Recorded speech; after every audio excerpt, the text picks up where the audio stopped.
to episode 532 of the Super Ultra Podcast Arcade for August 1st, 2026. I am one of your hosts, Daniel Nicholson, and with me is my co-host, Dominic Stallworth.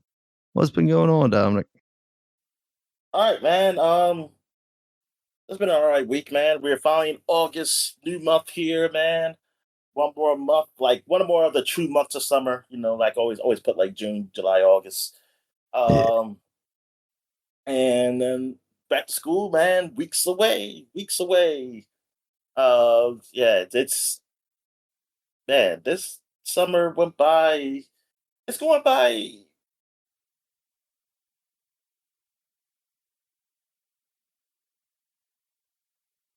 All right.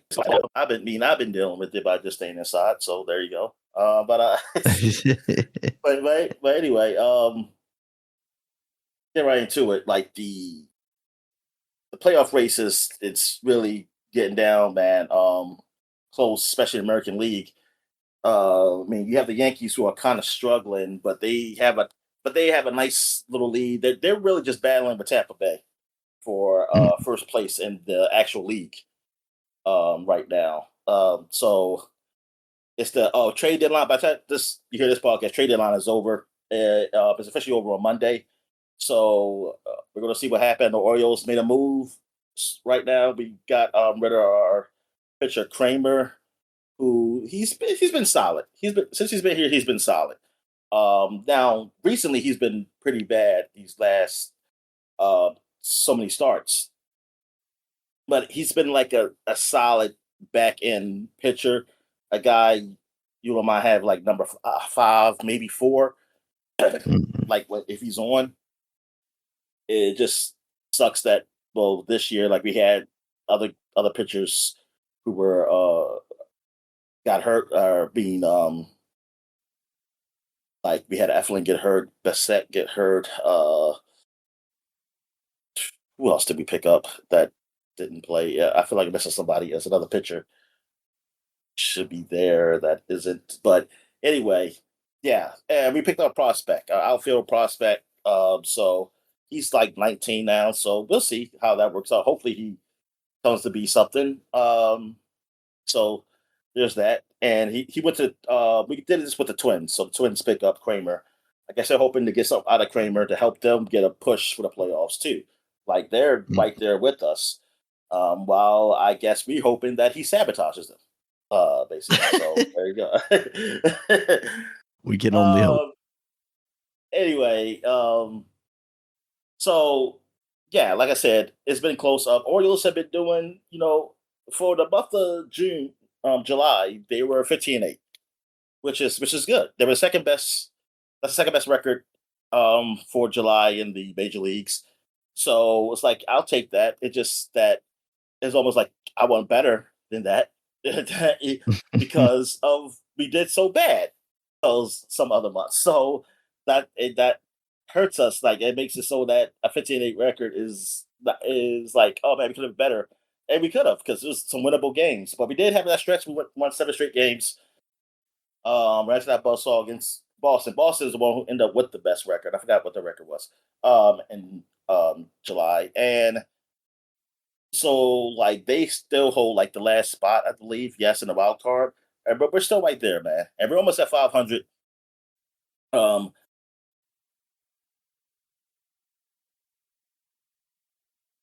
right now and like after they fired the manager, but now they have been on a slide and like I just like look, I just focus on Orioles, so I don't hear too many rumblings of what's going on around the league. I might look at the standings every once in a while, but yeah, they have been losing, uh, which is bad, like because which is bad for them because they really take advantage of Braves not really like clicking. Like Braves, I mean, Braves are still they're winning, but they're not like dominating. Like I thought it was a chance Philly really to make it even closer.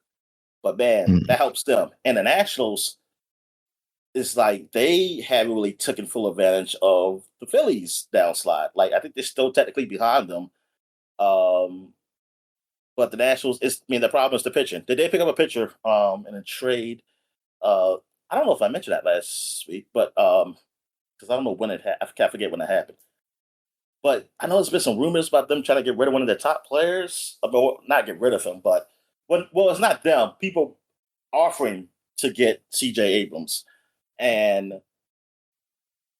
it all depends what they give for him. Like, but I don't want him to go. Look, Nats is like the team I'll watch instead of the Orioles. Like they're the most local team, and they got these two guys, James Woods and Abrams. And look, I was gonna say it. Like, it ain't that many black people who play baseball. Like the percentage is. Last time I saw it, this was like maybe some years ago, but still in the 2020s, like 9%. There's like 9% black in baseball. So anybody got so many. So Cedric Mullins was like my guy, but he's gone. Look, but Cedric Mullins, hey man, he's doing okay with Tampa Bay. He's doing okay. I mean, he's not doing great hitting. I mean, last time I've seen his average, it was low, but his defense is still good. I just saw like one where he did hit a home run in the game, but so he's still playing. So good for him. And like on our team, the only black guy I know is Jeremiah Jackson, and he comes in every now and then. Like he's not a consistent starter. He's a second baseman, so that's where Holiday is. And like he's been doing well, but it's not like he's not a star or anything. So like there's a few guys. So like CJ Abrams, even though it's the Nationals, is Washington DC, I'd rather see him there, and James Woods. And like they're top tier guys. I was like, well, okay, at least I can see those guys on with a Nets play or something like that. I'll root for them. So yeah. So I don't want him to go. Yeah, I don't want him to go anywhere else. I kind of want him to stay at least closer here, or go. I mean, I wouldn't mind him here too. Though we already have a shortstop. Well, we do have a shortstop. He hasn't been doing well. He did do a big hit for the game-winning runs last game, Gunnar Henderson. But overall has been a bad year. But if he start clicking now and help us get to these playoffs, then yeah, that'll be great. And we'll forget about what the hell happened. But yeah, so yeah, with the O's, like, yeah, we're still in it. And so that's what I'm happy about. I'm happy that we're still in it. We're still competitive. The guys are still fighting out there. Even though if you go by even the internet, like these everybody say, man, these guys don't care. They just give up. It's like, man, sometimes I don't like you can see if a guy gives up, like if they're not trying. And I was like, I don't see that here. Like, I'm sorry. Like, first of all, a lot of these guys are under like they're still on rookie contracts we got on this team. Like they're still controlled by our team. They don't have a big contract. I can't believe that they're not trying because they get a contract They for the want future. more money. Yeah, exactly. Now it was a guy who now was like Peter Alonso, and you saying like, oh man, he's just down, like he already got paid and he's not trying. Then yeah, but he's not obviously. He is. He's playing and he's doing well. He's playing to what he is. Like it started out slow, but now he's at where he usually is, like on average. So it's been good for with him. Like we had some injuries in the bats, but we had people who come up. Cespedes, and not Cespedes. I'm sorry, and Endar Carcion Strand. That's his last name. It's long. It's long, but he came for an injured player who also, which is funny because that guy came to be playing a lot more because of another injury before because of our third baseman. So, but the guy before him was doing great. Blaze was our best hitter who hit and threw over 300. Then he got hit by a pitch and then he's hurt. I don't know when he's coming back. But then Strand came up for him, and he's been on fire, man. Like it seems like every time he plays, he did well at third base. I think I don't know, maybe he did one error, but at least one error I seen. But his bat, man, he's been clutch, and like he gave the game time win last night, and like he came as a pinch hitter. Like the guy has been doing. We've been lucky with him. What he doing now? We've been unlucky at catcher. Like both our catchers get hurt. Like are like the two guys who are like both good at catching. One is the most is our future. The other one could be still our future. I don't know. Like all depends. They haven't got a contract done with them yet. And but what we do is like we do DH. Somebody DHs and whatever. Yeah. But both of them getting hurt like at the same time. That sucked for us. One of them should be back sometime soon. But like we've been hurting at bats with them. Like they've been like easy outs. And then we got these other two guys who just came up now. After they sent the other guys back down because they weren't doing that well. Got these other two guys. I mean, I know somebody like the guy came up and said, "Oh man, he just does what the other guys do. Like he hit a hit and double play." It was only one at bat though. He just came in as a pinch hitter. Um, and it was like one at bat, and I was like, dudes, I mean, like that sucked. Yes, it sucked. He hit it in double play, but goddamn, first of all, they're backups for their backups. All right, so you can't expect but so much from them. Like I can't expect them to be freaking top hitters. Cause then what the fuck were they backups for then? So I don't know. People like people just get. I mean, I think people just online just feel like talking. And I didn't, dude. Like, and that's on me. This is on me. I always assume the internet is a young man's game. Like, I mean, I feel like people who get on message boards are mostly younger, but like people either my age, a little bit older, but not a ton of people who are like my dad's age, who's like 70. I know there are up there, but I just didn't think they were up here, like talking. But dude, it is quite a few senior citizens on the Canum chat. Like, guy was like, "Oh, this came from my friend's birthday, 70th birthday." I was like, 70th birthday? I was because first I was thinking like, Oh, you're gonna be like, goddamn. I just came from my prostate exam. And I was like, I was just thinking like, first I was thinking like, dude, how old are you? And like, that's an old friend. They said, "What is like Stop like hanging a out with job or 70 year something?" olds. I would say like, is this like some guy at a job you cool with? And then I was thinking like, wait a minute, I think this guy's old because other things, like his other comments. I see like he's talked about like the Orioles back in this time and stuff like that. I was like, oh, and then there's quite other few people saying like, yeah, man, no, back in 70 something. I was like, goodness gracious. I said, y'all, some old. I'm thinking these are young people are like up here, like I'm probably the old one or something, or like they're the old guys. And like, no, I'm actually probably in the middle of the pack. Like there's quite a few old heads because like they're the ones who and you know what? They're probably the ones I mute too. I don't know. Because they're probably the ones who still want the days of man, what was the old manager name who won the World Series? Oh my god, it's on the tip of my tongue. Oh my god, why am I can't think of it? And I'm mad you don't know either, Daniel.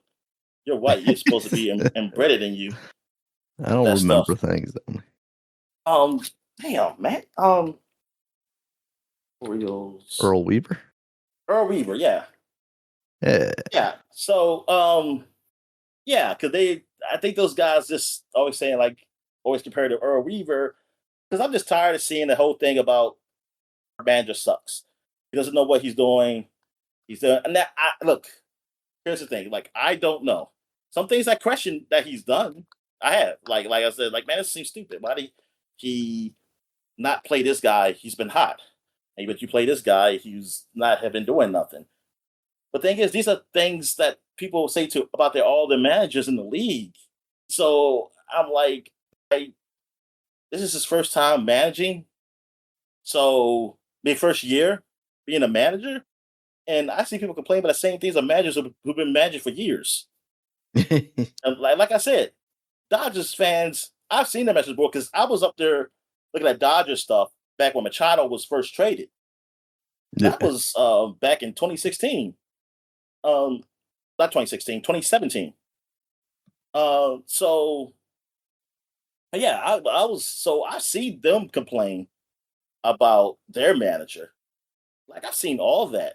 Like, but that guy's still there, and he's down. Like this the same manager was there. It was there then. I forgot how many years he's been there now.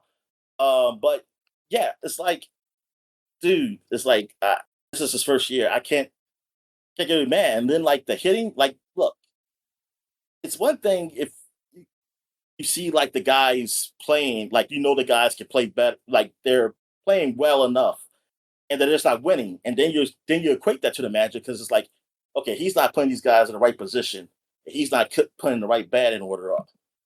Now I do complain about him with Gunnar Henderson, but I feel like that's more of a people above him saying that, doing that, even though they say they don't. I mean, Elias say he doesn't. I feel like there's something to that because it's like, hey, the last two guys did the same thing when Gunnar was not playing that well. Like, I feel like you could drop him the order a bit. But other than that, man, it's like, yo, really, I don't know if he's that horrible.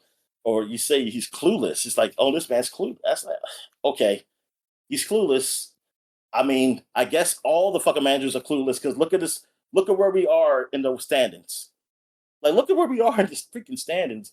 So either you're telling me he's just lucky to have what we have to be where we at, where we see the play, we see how our guys suck sometimes. I don't know.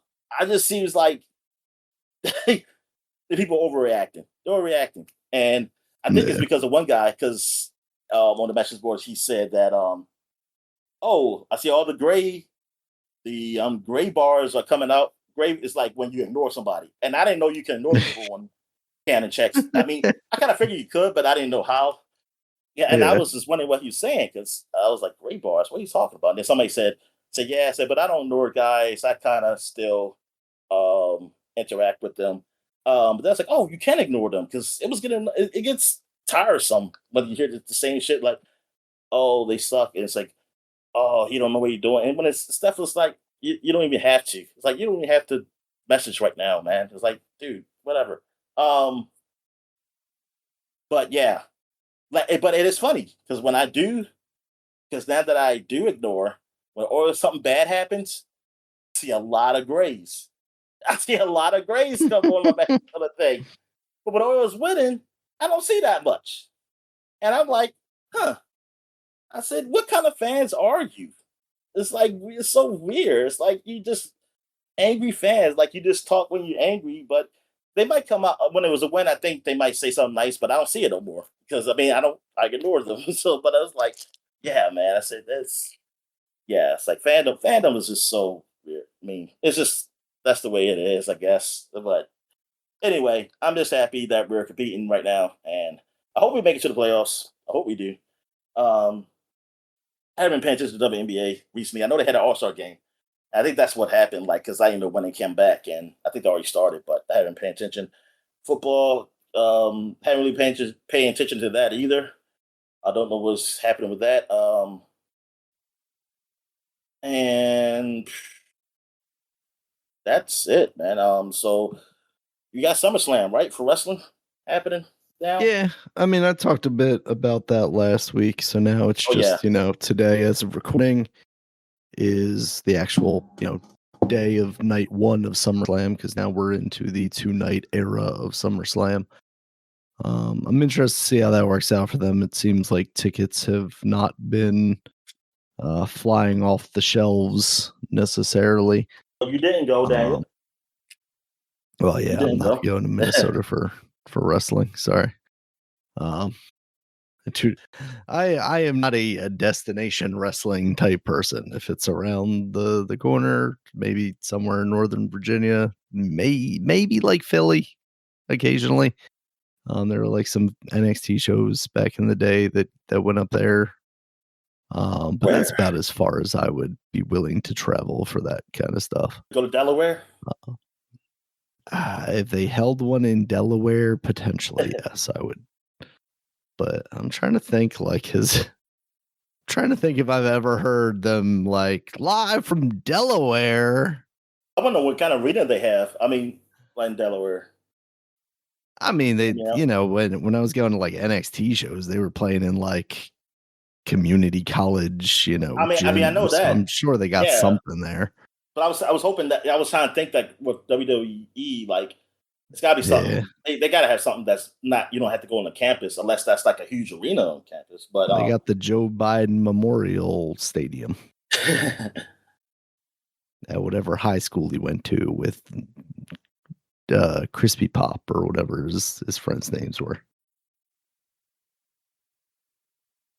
But yeah, so I'm still relatively looking forward to it. Like I haven't really been following WWE too much as of late. I generally know what's going on, and like I said last week, you know, there's some matches that should be really good.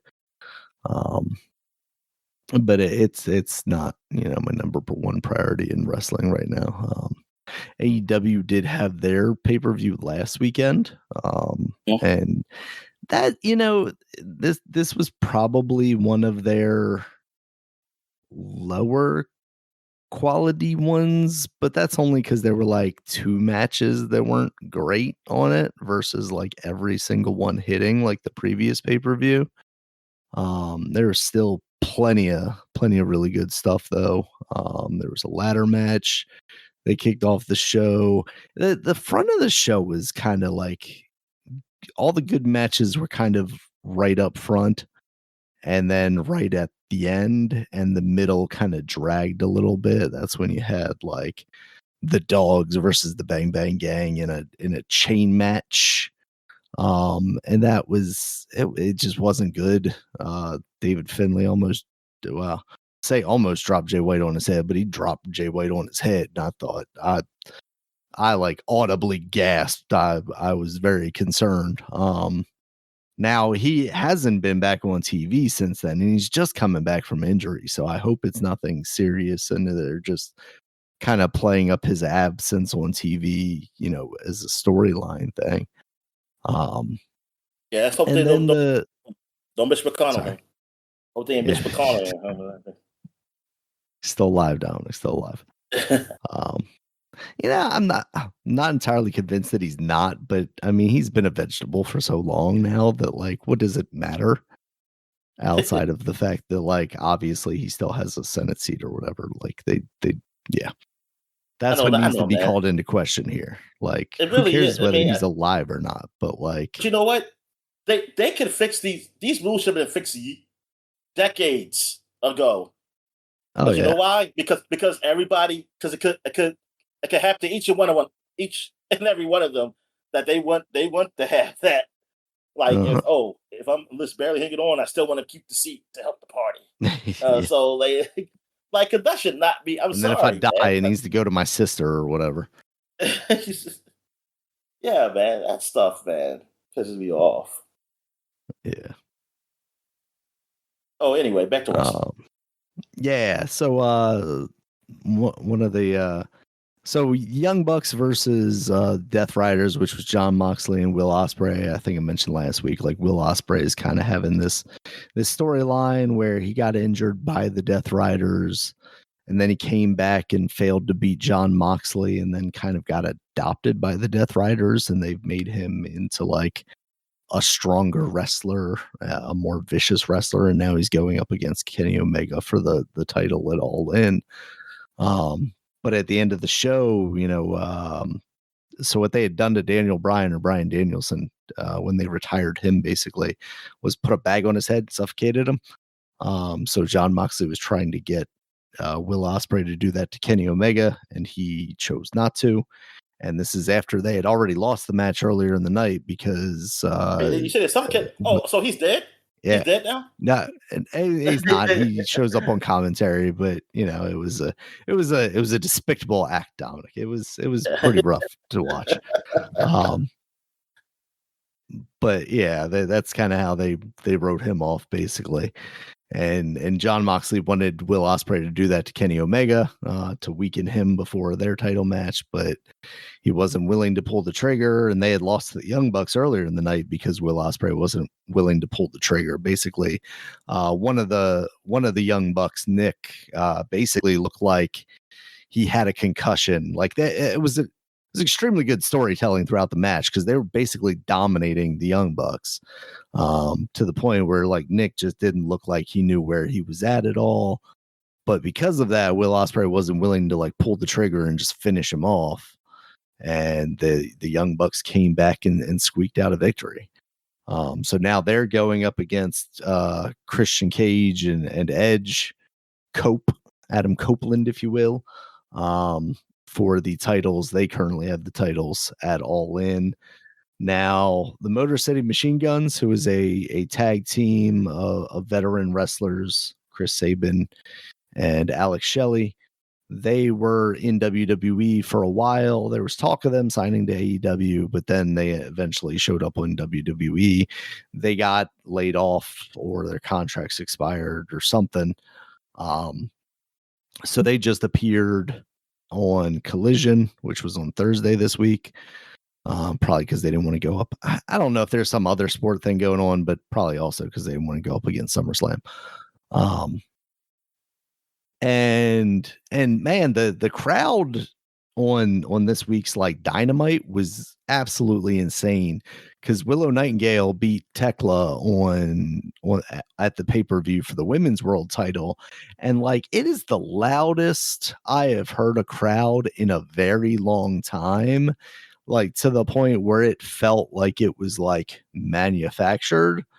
But it wasn't. Like the whole show, the crowd was just like absolutely insane. It was great. And it was weird though, because they did have like there were a whole bunch of Willow signs for like her winning the championship. And the commentators are like, oh yeah, all these fans made their own signs. And it's like, that says to me they didn't make those signs. Then they actually did put out a video later saying that like basically they invited fans to make their own signs, like they gave them the art supplies and then they help them make the signs basically. But it was still nice. It's cool seeing her win, even though Tekla's been doing great this year. I hope they have something else for her. But it was pretty obvious that what they wanted to do was Willow versus Mercedes Moné, formerly Sasha Banks, because they've been going back and forth with them at All In. And unfortunately, I think Willow probably is going to lose that. But we'll see when we get there. But yeah, it was a fun pay-per-view despite kind of a lull in the middle. There was a Chris Jericho match that was probably better than I would have expected, but still wasn't something I was looking forward to. And now I'm looking at the times, and geez, it's the third longest match actually, but there wasn't really a reason for that. But yeah, that's wrestling. All right, so I guess we get to what we've been watching. So have you checked out the Spider-Man yet, Daniel? I did actually. Yeah, I went Thursday night. Kind of got last minute tickets, so because they got rid of the place in Snowden, which I grew to really like. It used to be a United Artists, and then when they went out of business during COVID, I think it became a Regal. And then I think Regal's like out of business or like failing or something now. So they just demolished that building. Ended up going to the Columbia Mall, which it's been a very long time, I think, since I've been to that theater. I didn't realize that we weren't at the day and age where all of the theaters have recliners. So, ended up in regular like stadium style seating, which definitely took its toll on my legs. I definitely don't miss those seats. But the movie was worth it, Dominic, I will say. I wasn't necessarily concerned, from the trailers that there were all these, kind of cameo-esque appearances, that the MCU Spider-Man movies have always had like a prominent connection to the MCU through another character. The first movie, it was Tony Stark. Second movie was him too, basically. And then the third movie, obviously they went with all the Spider-Men. But in this, from the trailer, you see the Hulk, you see the Punisher. And I think they did a good job with all of the characters that they used, kind of putting them in there where they needed and not really overdoing it necessarily. I really like the dynamic between the Punisher and Spider-Man. Like the one scene in the trailer that they show, it didn't really do much for me. I wasn't sure how I was feeling about it, but I think they did a good job throughout the movie. And they definitely let the Punisher be a little more like they say shit a lot in this movie because of him. Um, they don't quite let him go further than that, but But you they know what? that I think movies have been. I mean, even in our time, like younger age, mhm, PG-13 has become like they kept being more lax and letting things happen in PG-13 movies that yeah, like you wouldn't think otherwise would happen. Like you would think it'd be just rated R, like that. right. And but yeah, they seem like they do that now. I just Mhm. can't wait to nudity be PG-13 now, Daniel. Not just butts anymore, Dominic. Yeah. Um, yeah, so I liked his inclusion in it. I definitely don't think it took away from it. It's been kind of a mystery as to what the plot of this movie was going to be because they've been trying to keep one specific character a secret. And I think anybody that's actually like paid attention pretty much knew who that character was going to be. And I think the character's fine. I think as an antagonist, they do a good job. Um, and the way things kind of shake out by the end, I think it all works. I think at the end of the day, what works best about it is it's just a very interesting story for Peter slash Spider-Man. He is dealing with the ramifications of that spell from Doctor Strange and no one really knowing who he is anymore and contending with the fact that he does still know everybody, and he has to kind of deal with that, and what that looks like in his life and how that affects him as a person outside of being Spider-Man, Hold up. How despite about the Doctor fact that Strange? Is he? Does he know who he is? I I would imagine. I mean, that's not addressed in this movie. He's not in this one, so I don't know. Yeah. Um, but I would imagine. Actually, that's a good question. I don't know because obviously, yeah, he's the one that did the spell, but like, could the spell have also just affected him to the point where they wouldn't know? Oh yeah. Um, Oh, you can go spoilery. Who's that guy you talking about? so it's actually a woman. So big spoilers, I guess. Like I said, anybody that's paid attention. So Sadie Sink, I think I actually mentioned this the other week or something. Sadie Sink is a woman who was in Stranger Things. She's a redhead, and a telepath. So where does that put your head, Dominic? Redheaded Um, telepath. Jean Grey, right? Jean Grey. There you go. That's who she is. So basically she's doing some really interesting stuff here where she's basically taking over people's bodies. Um and basically the story is she's trying to get her sister back from damage control. Damage control being, the like governmental body that is Jean had kind a of sister. overseeing. In this movie, she did at least. I'm Oh, I'm not oh really yeah. familiar with it. I It's- believe in the comics she did, but it was never somebody that I was ever actually familiar with. I would. Um, I just want to know like if something they added because I'm reading the old X-Men comic books and mm, they don't really go into detail of their families except for Scott with his brother Alex. yeah, Like that's the one I know. But I mean, they can always just say she don't talk about her family, I guess. But they're in, like even I that well, yeah, yeah. So they always do that. I mean, they can always because hell, they don't talk. I only see her parents either. But yeah, I don't on a TV show. I mean, I just yeah. go to X Men I mean, cartoon. that's the thing for me. That's where I know my Yeah, X Men, and she they never mythology talk about basically. Yeah, like it seemed like she was the only child. That's what it made it out to be. Yeah.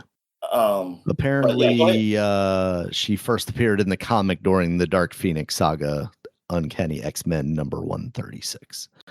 Okay. But basically, it's Jean Grey trying to get her sister back from these people.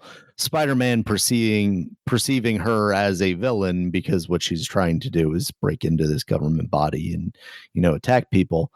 And then him kind of coming to terms with why she's doing it and what that means for her. It's definitely like a coming of age thing because like it's very much you see Spider-Man in this movie as kind of a mentor by the end. You have Jean Grey, who is now this younger character, and Spider-Man kind of helps her to navigate her feelings and kind of the ramifications of what happens throughout the movie. And then the Punisher is in quite a bit of the movie, and like I said, I think their dynamic And he is tells him very how good. he got out of jail from Kingpin. That's my only problem with him being here really is like, well, one, the kind of like super big tonal shift between his appearance in Punisher, or Punisher in Daredevil season 1, in the new Daredevil season 1. I'm completely ignoring the one last kill thing because I think that just is bad and I don't care about it.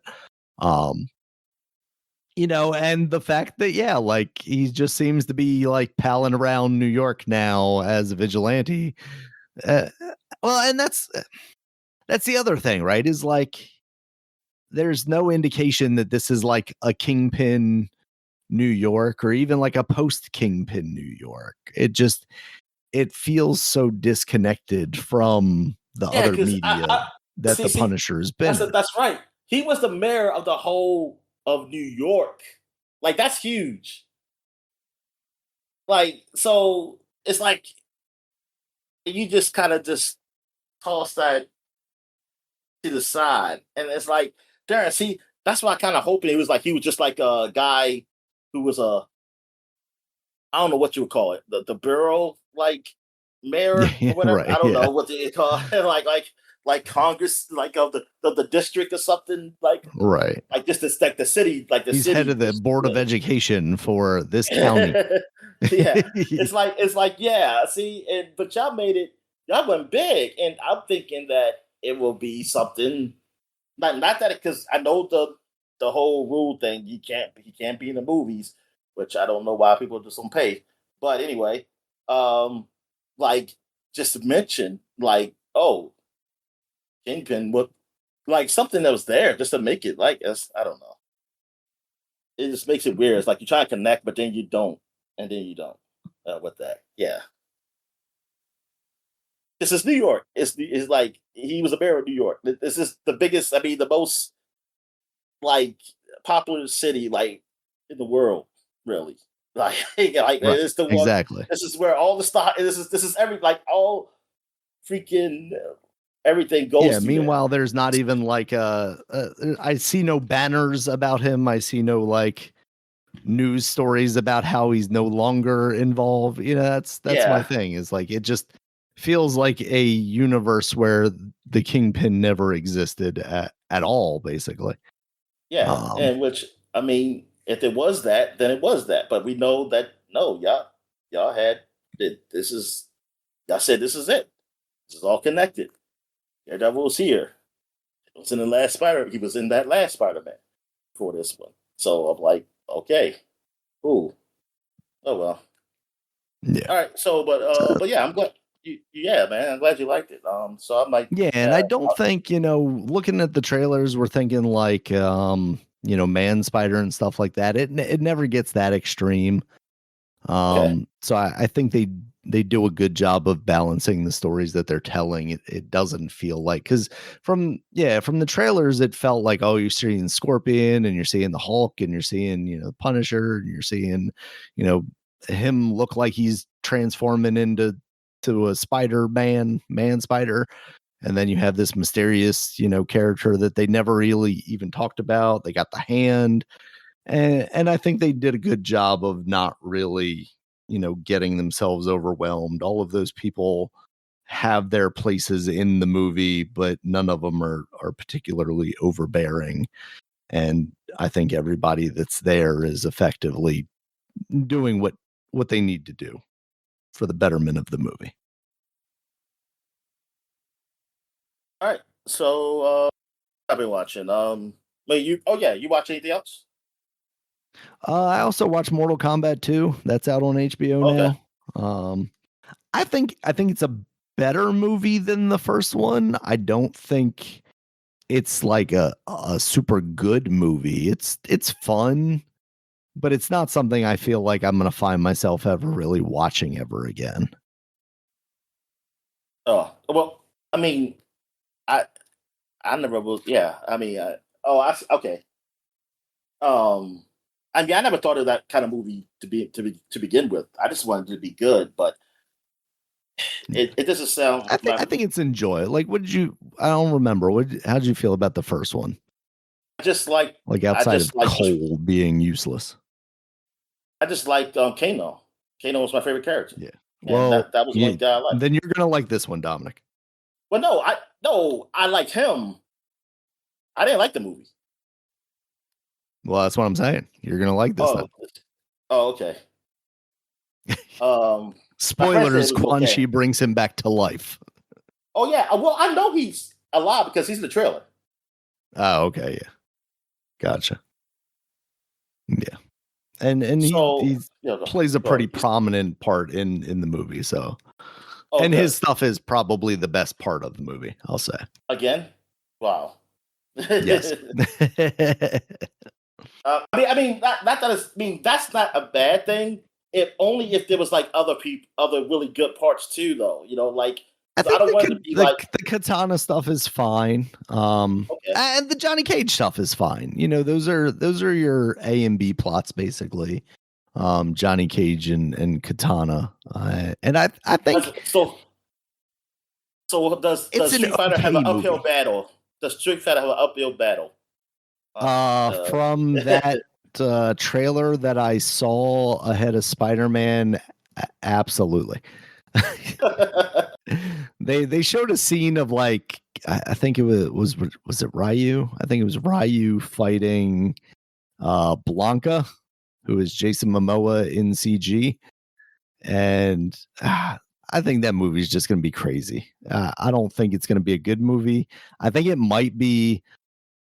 You know what? It has the potential to maybe be a more fun movie than Mortal Kombat, just because I think Mortal Kombat does take itself a little bit seriously, whereas I could see Street Fighter not taking itself seriously one iota, basically, and therefore just being absolutely insane.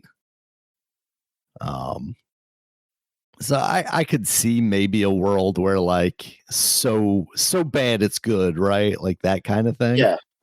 Yeah. But I think Mortal Kombat is fine. Like I said, I think it's better than the first one.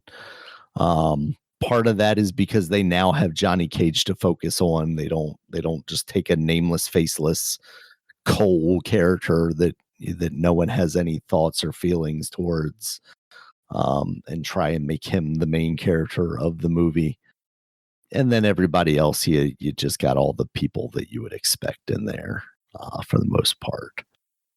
And yeah, I think, that, like I said, the Kano stuff is probably the best part, but Johnny Cage has some similarly Kano-esque, comedic moments that I think also work pretty well. Okay, cool. Anything else you see? I started watching this one movie called The Long Walk because it was also on HBO, and the guy that is in this is also going to be seemingly the new Black Panther because he's going to be playing the grown-up child of T'Challa. But I had heard somewhere else like this. So there's going to be another Black Panther. There is going to be.